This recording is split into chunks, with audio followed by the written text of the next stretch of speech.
ये ब्रिटिशर से आप क्या समझते हो? ब्रिटेन, यूके, इंग्लैंड या कुछ और? तो देखो ये है यूरोप और इसके जस्ट बाजू में ये जो ग्रुप ऑफ आइलैंड्स है ना, इसके बारे में हम बात करने वाले हैं। चलिए ध्यान से देखिए। इस पूरे एरिया को ब्रिटिश आइल्स कहते हैं, जिसमें दो बड़े आइलैंड्स हैं। ये है आयरलैंड और ये है ग्रेट ब्रिटेन। आयरलैंड में है दो कंट्रीज, नॉर्दर्न आयरलैंड और Republic of Ireland.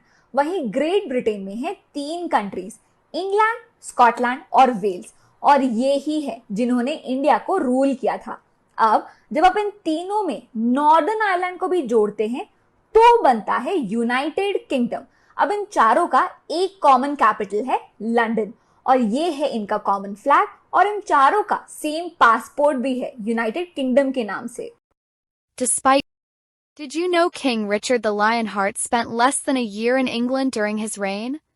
Despite being King of England, Richard barely lived there.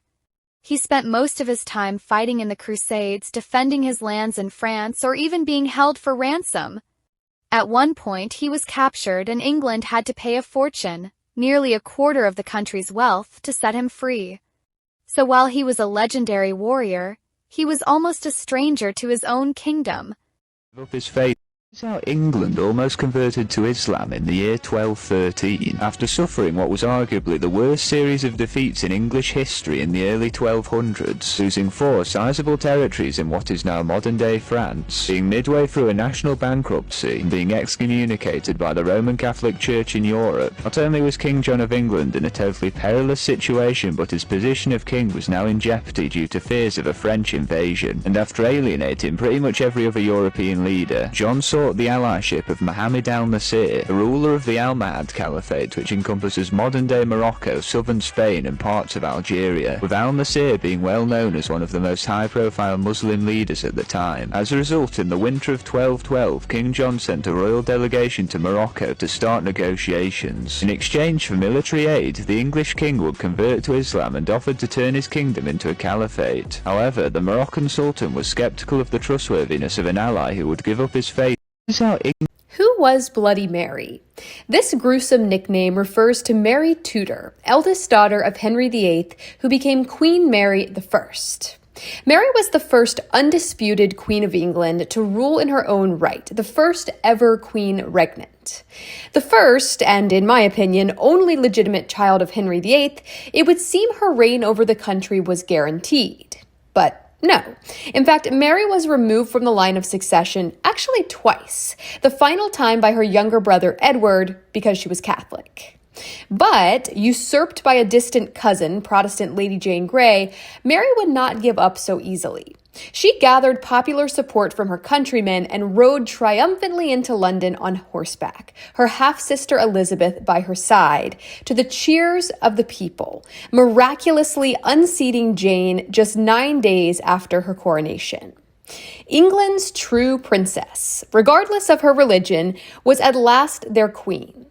The people rejoiced. It seems like a happy ending, but in the almost 500 years since, Mary has become villainized as an evil and unchecked tyrant, Bloody Mary.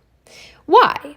Well, during Mary's short 5-year reign, she married a Spanish prince, which was highly controversial, and ordered the executions of around 280 Protestants who were burnt at the stake for heresy. This was unpopular at the time, but taken out of context in the centuries since and fueled by Protestant propaganda and England's distrust of Spain, Mary's reputation worsened and worsened. Today, she is mostly remembered as a violent, bloodthirsty despot, the stuff of spooky childhood sleepover games. But is that warranted? Were her actions really so evil when kept in context? Considering she killed far fewer people than either of her siblings, or her father, who reportedly had up to 72,000 of his subjects executed, including 2 of his own wives, that's questionable. So what happened? How did England's first queen get twisted into the vile and despised Bloody Mary? Join me this week on History Fix to find out, wherever you get your podcasts.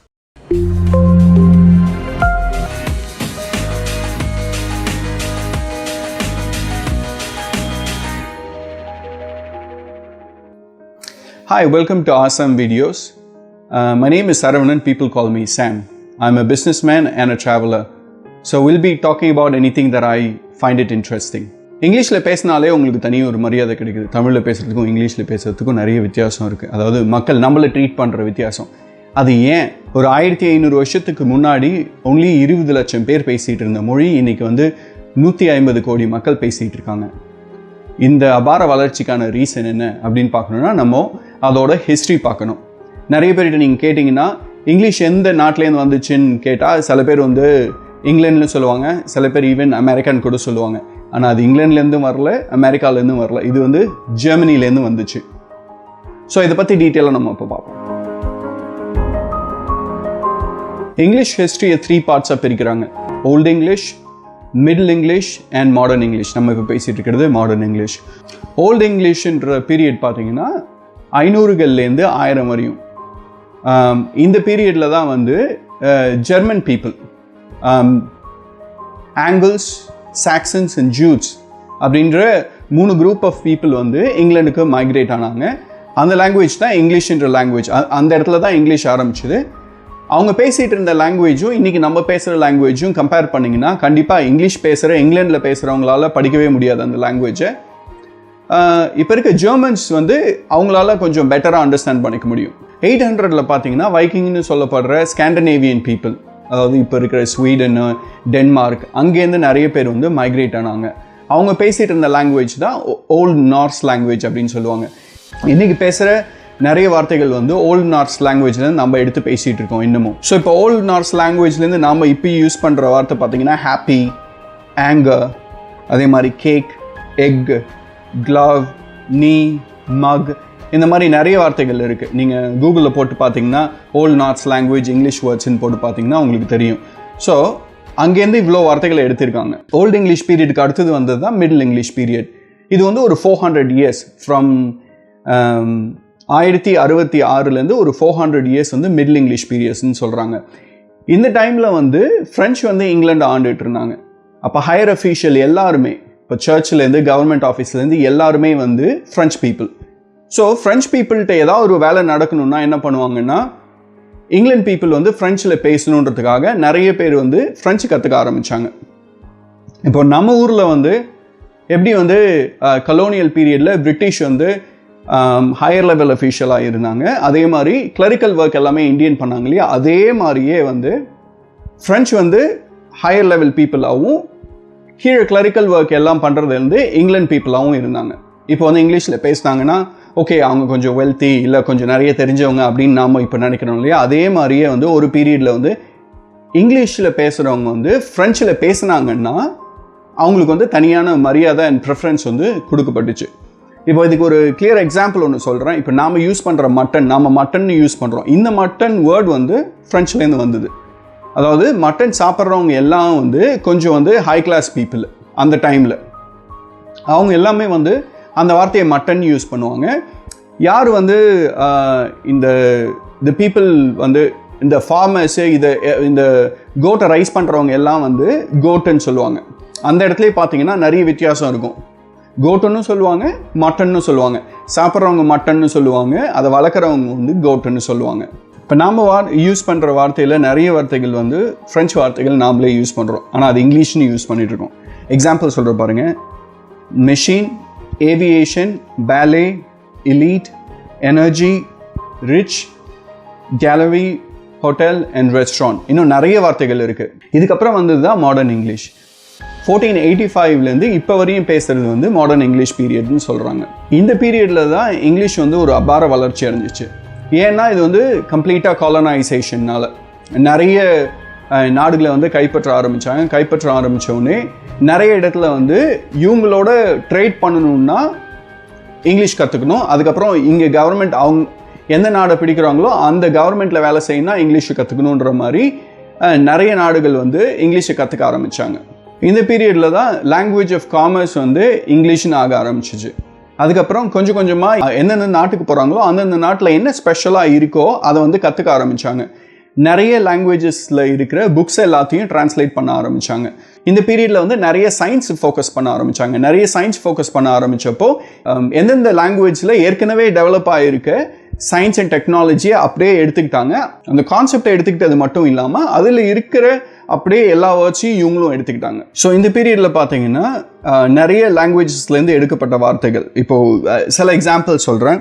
ஃப்ரெஞ்ச்லேருந்து 29% எடுத்திருக்காங்க, லாட்டின்லேருந்து 29% வந்து எடுத்திருக்காங்க, ஜெர்மன்லேருந்து 26% வார்த்தைகளை வந்து எடுத்திருக்காங்க, அதே மாதிரி மற்ற லாங்குவேஜஸ்லேருந்து எடுத்திருக்காங்க. இதை பற்றி நான் ரிசர்ச் பண்ணுறப்போ தான் எனக்கு வந்து ஒரு க்யூரியாசிட்டி இருந்தது. அப்போ தமிழ்லேருந்தோ ஹிந்திலேருந்தோ எவ்வளோ வார்த்தைகள் எடுத்திருக்காங்க அப்படின்னு சொல்லிட்டு. தமிழ்லேருந்து வந்த வார்த்தையில் ஃபஸ்ட்டு வார்த்தை எனக்கு வந்து கொஞ்சம் ஷாக்கிங்காக இருந்துச்சு, அனகோண்டா. அனகோண்டான்றதுக்கான மீனிங் வந்து ஆணை கொன்றான். ஸோ அப்போது ஆணை கொன்றான்னு தான் வந்து அனகோண்டாவாக மாறி இருக்கு. அதே மாதிரி கோயர், அது வந்து தமிழ்லேருந்து வந்திருக்குன்றாங்க, இல்லை மலையாளம்லேருந்து வந்திருக்கு அப்படின்னு சொல்கிறாங்க. ஒரு இடத்துல ஒரு மாதிரி போட்டிருக்காங்க. கயிறு தான் வந்து கோயராக மாறி இருக்கு. கூலி, அது வந்து ஹிந்திலேருந்து வந்திருக்கலாம்னு சொல்கிறாங்க, தமிழ்லேருந்து வந்திருக்கலாம் அப்படின்னு சொல்கிறாங்க. அதே மாதிரி டீக், இந்த வார்த்தை வந்து தேக்கிலேருந்து வந்திருக்கு. அப்புறம் மேங்கோன்றது வந்து மாங்காயிலேருந்து வந்திருக்கு. அதே மாதிரி நிறைய வார்த்தைகள் வந்து தமிழில் இருக்கிற வார்த்தைகள் இங்கிலீஷில் மாறி இருக்கு. அதே மாதிரி ஹிந்திலேருந்து வந்த வார்த்தைகள் நிறைய இருக்குது. பார்த்திங்கன்னா அவதார், கர்மா, பங்களா, லூட், ஜங்குல், ஷாம்பு, பஜாமாஸ், இந்த எல்லா வார்த்தைகளும் வந்து ஹிந்திலேருந்து எடுத்திருக்காங்க. இந்த லாங்குவேஜோட சக்ஸஸ் நான் என்ன பார்க்குறேன்னா, எந்தெந்த இடத்துக்கு இந்த லாங்குவேஜ் போகுதோ அந்தந்த இடத்துல இருக்கிற லாங்குவேஜில், அங்கே பேசுகிற லாங்குவேஜில் இருக்கிற வார்த்தைகளை அப்படியே எடுத்துருக்கிறதுனால நிறைய வார்த்தைகள் இப்போது எல்லாத்தோட ஆரிஜின் நீங்கள் போட்டு பார்த்தீங்கன்னா நிறைய சோர்ஸ்லேருந்து வருது. அதனால் வந்து ஸோ இது வந்து ஓப்பன் ஃபார் லேர்னிங் அப்படின்ற மாதிரி இந்த லாங்குவேஜே அடாப்ட் ஆயிடுச்சு. நாங்கள் பண்ண ரிசர்ச் மூலமாக எனக்கு தெரிஞ்சது என்னென்னா, ஒரு வருஷமும் இங்கிலீஷ் லாங்குவேஜ் டிக்ஷனரியில் பார்த்தீங்கன்னா புதுசாக 1000 வார்த்தைகள் ஆட் ஆகிட்டு இருக்கு.